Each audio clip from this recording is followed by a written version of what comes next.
ఎప్పుడైతే పేతురు యేసుక్రీస్తు చెప్పిన విధంగా లోతునకు నడిపించి వలలు వేశాడో విస్తారమైన చేపలు పేతురు పట్టుకున్నాడు. పట్టజాలని విస్తారమైన ఆశీర్వాదాన్ని దేవుడు మనకిస్తాడు. ఎప్పుడో తెలుసా? ఆయన చెప్పినట్టుగా మనం చేస్తాం. అంత మాత్రం మనకు మాత్రమే కాదు, పక్క వారికి కూడా సహాయం చేసేటట్లుగా దేవుడు మనల్ని ఆశీర్వదిస్తాడు. హల్లెలూయా. అయితే ఆయన చెప్పిన విధంగా లోతులోకి వెళ్ళాలి, భక్తిలో లోతులోకి వెళ్ళాలి, ప్రార్థనలో లోతులోకి వెళ్ళాలి, విశ్వాసంలో లోతులోకి వెళ్ళాలి, ఎదుటి వ్యక్తిని ప్రేమించడంలో లోతైన ప్రేమను మనం కలిగి ఉండాలి. అలాంటి సమయంలో దేవుడు మన జీవితంలో విస్తారమైన ఆశీర్వాదాన్ని దేవుడు ఇస్తాడు.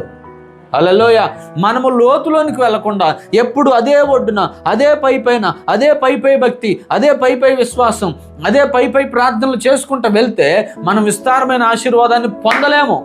మనం ఈరోజు లోతుకు వెళ్ళుదుముగాక.